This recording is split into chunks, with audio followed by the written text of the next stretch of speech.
busy.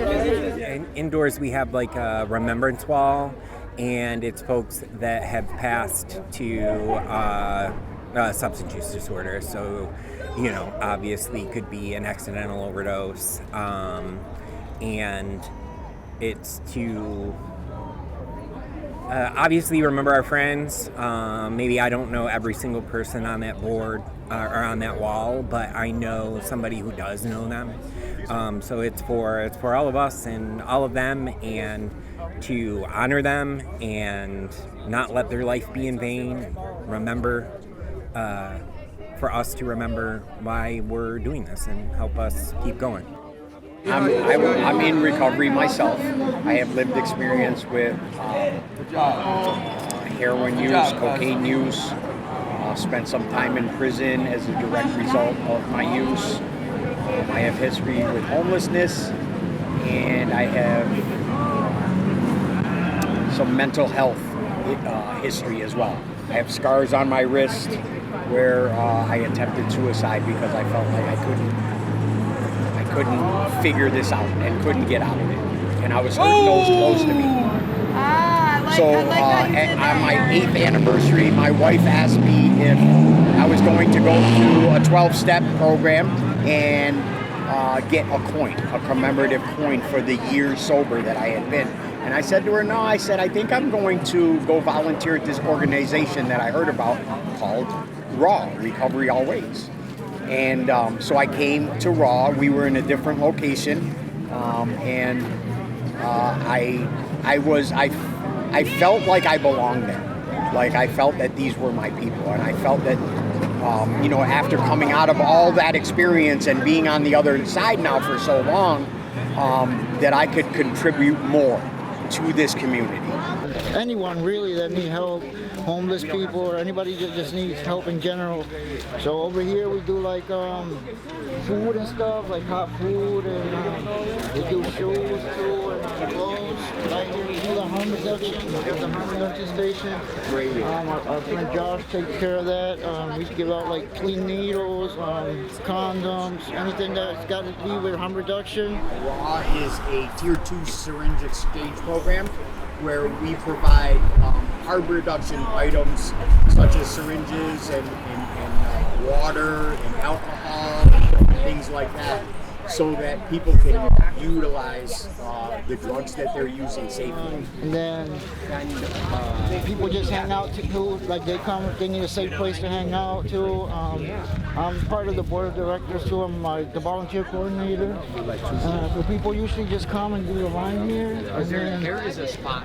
come inside. Aaron lets them in.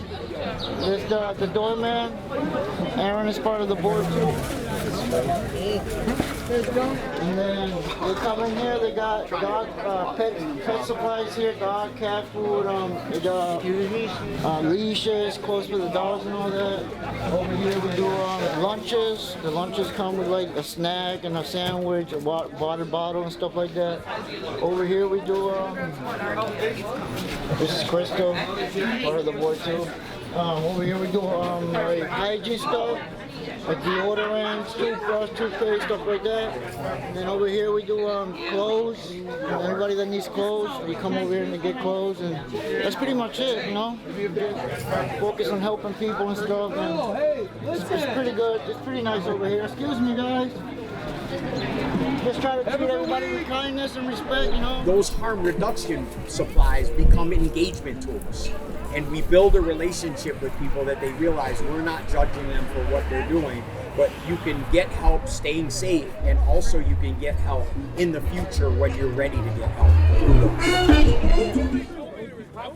Yeah, every Sunday we have people that bop around our lot to clean up our lot and lift the lot that we rent.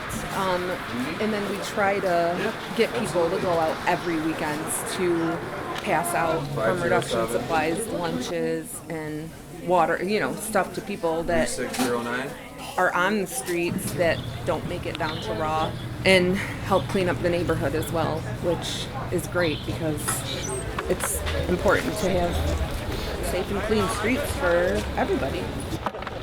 I was just saying to this woman, there's so many homeless people out in Rochester, in the country. It can't be all their fault. That's kind of how I'm like trying to reason. Like, it's not like some of them maybe you could blame them or something, but so many, blame the victim. It's sort of shameful, if you ask me. I'm ashamed of this country. I'm going to work tonight. Sometimes. I mean, we're so rich. What are we doing? There definitely is a stigmatism when somebody sees somebody that is disheveled, their clothes are dirty, they're tattered, their hands are dirty, their faces are dirty. They just automatically assume that the reason that they're like that is from a decision that they made. And a lot of times that's not the case. It could be somebody losing their job. It could be some domestic violence. It could be somebody that substance use, mental health could be a reason why people can't stay stabilized in their own housing. And so I see these people every day, and there's always a story behind it. A lot of times what happens, the people that are using substances out here, it's a result of the homelessness, right? So what happens is they come out here and it's just so, it's so traumatic and people just want to get away. And there's other people that might, oh yeah, this will make you feel better. And before you know it, they're hooked on something. Affordable housing is probably one of the biggest issues that is in this area. It's hard to find houses. You have to have a credit score of so much. You have to sometimes have 3 times the amount of the rent for an apartment. And these people have nothing. All they want to do is a place to live. And usually what happens is the theory that I have and work with is housing first, right? You get somebody into a house, regardless of whatever issues they're facing, and what happens is their lives get better. They start addressing the mental health issues, the substance use issues, the trauma that's happened in their past. All of a sudden they start reuniting with their children, right? They get their children back and they create a family, and then they're still struggling because sometimes it's easier to stay in that DHS, subsidized housing, stuff like that, rather than get a job, because what happens is that it's not enough. So jobs aren't paying enough for people, single mothers or what have you, right? And so what do is they kind of say, it's easier for me out here.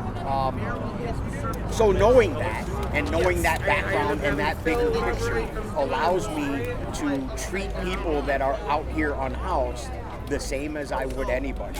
Whether it would be you introducing me to a senator or the mayor or whoever, I treat them the same way wherever I go, because they're no different. They deserve the same dignity, respect, and love as anybody else.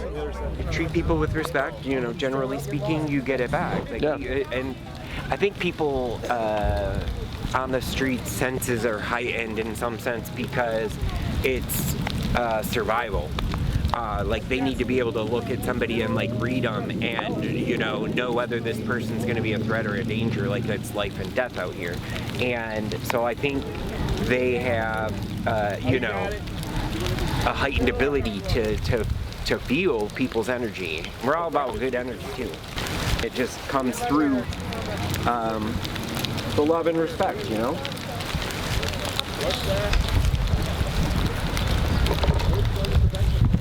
Right here.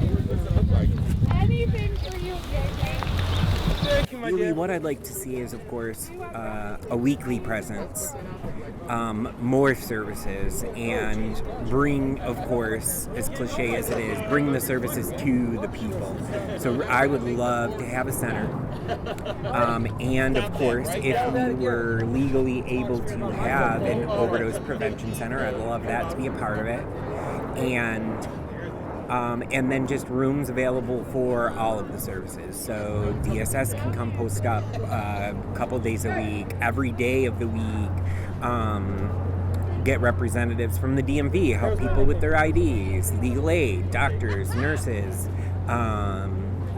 recovery meetings. I mean, just all of the rooms available for all of the services that help people get out of street homelessness, you know? What I think is really fucked up about the board is graduate drug court, usually you can't get drug court yet. But if you fail drug court, most people get it yet. So That makes no sense. It makes no sense because if you graduate, it works for you. And you pay for it. And you know what I mean? Like you graduated and you know what I mean? You did really well. If you don't do good, you can get it again because they're like determined to show ice cream for that little girl, and she took like 2 bites of it or no bites of it. The nerve.